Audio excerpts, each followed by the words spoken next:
Pakistan live के मुअज़्ज़िज़ नाज़रीन अस्सलाम वालेकुम।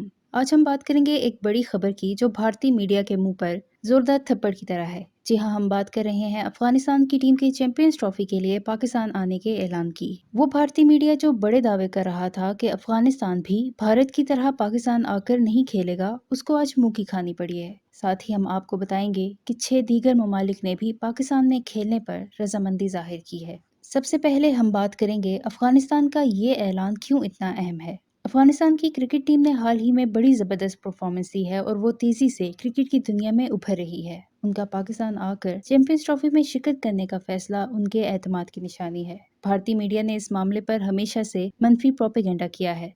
उन्होंने ये दावा किया था कि अफगानिस्तान की टीम भी उनके नक्शे कदम पर चलते हुए पाकिस्तान आकर खेलने से इनकार कर देगी। लेकिन अब अफगान क्रिकेट बोर्ड ने इस प्रोपेगेंडे को झूठा साबित कर दिया है। उसके साथ ही हमें ये खुशखबरी भी मिली है कि 6 दीगर ममालिक ने भी पाकिस्तान में चैंपियंस ट्रॉफी खेलने पर रजामंदी जाहिर की है।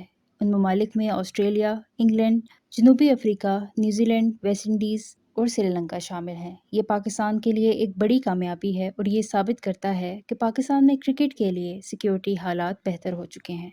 दूसरी जानिब भारत का मौक़िफ़ क्या था और क्यों उन्होंने पाकिस्तान आकर खेलने से इनकार किया, ये भी जानने की ज़रूरत है। भारतीय हुकूमत ने सिक्योरिटी वजूहात को बुनियाद बनाकर अपने खिलाड़ियों को पाकिस्तान भेजने से इनकार किया था, जो कि भारतीय शायकीन के लिए भी मायूसकुन था। अफगानिस्तान और 6 दीगर ममालिक का पाकिस्तान आकर खेलने का ऐलान न सिर्फ भारतीय मीडिया के लिए एक झटका है, बल्कि ये पाकिस्तान और उन ममालिक के दरमियान मजबूत होते हुए ताल्लुकात की भी निशानदेही करता है। दोनों ममालिक के अवाम क्रिकेट के दीवाने हैं और इस तरह के मौके उन्हें करीब लाने में मददगार साबित होते हैं।